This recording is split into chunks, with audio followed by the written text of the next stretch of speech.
Good morning students, how are you बेटा? कैसे हैं आप लोग? अच्छे हैं बेटा? मैं हमारी पाठ्य पुस्तक मेधा का पाठ 5 भामाशाह का त्याग, जो एक ऐतिहासिक कहानी है, उसको हमने बहुत अच्छे तरीके से पढ़ लिया है और समझ लिया है। इसके बेटा अपन ने शब्दार्थ, प्रश्नोत्तर कर लिए हैं और बुक के प्रश्नोत्तर भी कर लिए हैं हमने, लिखित वाले जो है बुक में ही है ना। और उसके बाद जीने की राह भी समझा दी थी हमने आपको। अब आज बारी है बेटा इसके बुक एक्सरसाइज पार्ट 2 की, है ना। भाषा की दुनिया है, सबसे पहले भाषा की दुनिया में श्रुतलेख। ठीक है, तो पर्वत आप लोग पॉइंट आउट करेंगे बेटा जहाँ मैं पढ़ रही हूँ, है ना। पर्वत, युद्ध, प्राण, स्वीकार, उद्धार, विख्यात, पूर्वज, चट्टान। ये 8 शब्द हैं जिन्हें आपको बहुत अच्छे तरीके से पढ़ना है, समझना है और इनका श्रुतलेख भी आपको खुद ही लेना है। ठीक है बेटा। और अब बारी है पेज नंबर 36 पर आ जाइए बेटा आप लोग। 36 पर जो है हम सबसे पहले देखेंगे प्रश्न 2 है, वर्ण विच्छेद करके लिखिए। वर्ण विच्छेद मैंने जो अक्षर है ना उसका टुकड़ा करना, हमें अलग अलग उसकी आवाज़ कैसी आती है उसके अनुसार। कोई भी व्यंजन अपने आप में स्वतंत्र नहीं होता बेटा, उसमें स्वर मिला होता है ना। जैसे म है तो म आधा प्लस अ, तब जाकर के वो म बनता है। और माँ होता है तो म आधा प्लस आ, तब जाके वो माँ बनता है। राइट। तो पहला वाला है बेटा क वाला, मार्ग। तो मार्ग का वर्ण विच्छेद कैसे होगा? म आधा, इसमें हाँ प्लस आ जुड़ेगा, प्लस र आधा, है ना। ऊपर र लगा हुआ है, ऊपर वाला र आधा होता है, नीचे वाला र पूरा होता है। उसके बाद हमने उसमें जोड़ा ग आधा और अ, तो ये ग बन गया, तो मार्ग बन गया। इसका वर्ण ध्वनि विच्छेद ऐसा होता है, म आ र ग आधा और अ। ठीक है। अब है बेटा ख। ख में प्रार्थना, तो सबसे पहले कैसी आवाज़ आ रही है? आधे प की आवाज़ आ रही, प, फिर र पूरा आ रहा है। ठीक है, तो प आधा करने के लिए हमने नीचे हलंत लगा दिया, तो ये आधा प बन गया। और र आधा है और उसमें आ जोड़ा, जब वो प्रा बना। ठीक है, उसके बाद र आधा, ऊपर र लगा हुआ वो आधा ही है ना बेटा। और था में आधा और अ जुड़ के थ बना, और न आधा और आ मिलके ना बना, तो ये प्रार्थना बन गया। अब ग वाला है बेटा प्रसिद्ध। सबसे पहले आधे प की आवाज़ आ रही है, फिर पूरे र की आवाज़ आ रही, प्र, है ना। तो प आधा, उसमें र आधा और अ जोड़ के प्र बन गया। स आधा और ई जुड़ के सी बन गया। द आधा ध और अ जुड़ करके ध बन गया। ठीक है, प्रसिद्ध हो गया। राइट। अब है बेटा घ वाला, एकत्र। तो ए के बाद हमने क्या जोड़ा? आधा क और अ, तो ए का बन गया।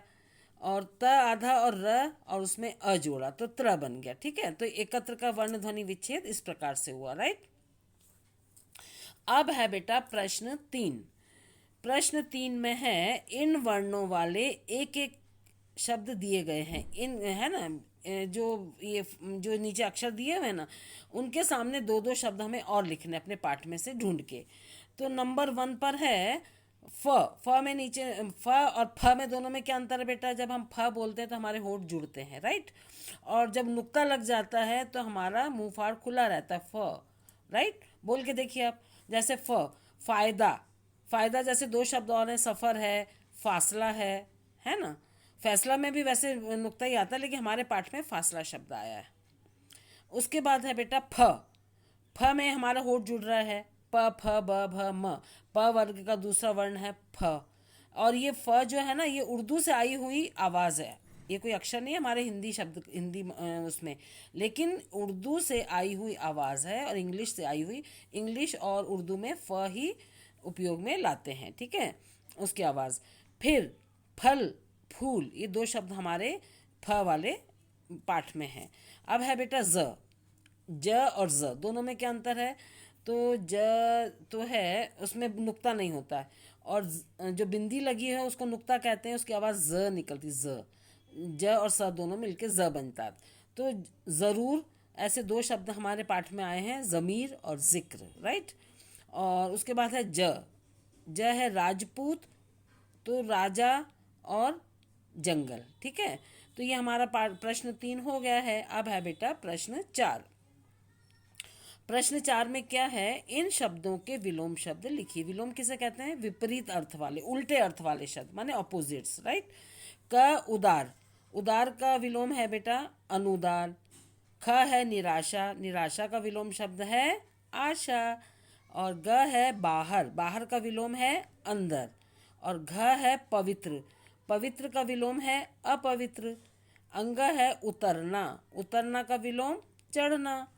और च है स्वीकार, स्वीकार का विलोम शब्द अस्वीकार, राइट। अब है बेटा नंबर 5, नंबर 5 पे है जो उत्तर सही हो उसके सामने आपको सही का निशान लगाना है। तो क वाला है नसीब शब्द का समानार्थी, माने एक जैसे मीनिंग वाला, सेम मीनिंग वाला, उसको हम पर्यायवाची भी कहते हैं। नसीब शब्द का समानार्थी शब्द है भाग्य, भाग और भागना। तो इसमें सही अर्थ क्या है बेटा? सही उत्तर क्या है? भाग्य। तो नंबर 1 पर हम टिक करेंगे। ख वाला है घोड़ा के समानार्थी शब्द हैं पशु, जानवर, घोटक, अश्व, चेतक, घटक। चेतक नहीं, चेतक तो उसका नाम है बेटा घोड़े का। तो नंबर 2 पर घोटक और अश्व, ये दोनों घोड़े के समानार्थी शब्द हैं, तो नंबर 2 पर हम टिक करेंगे।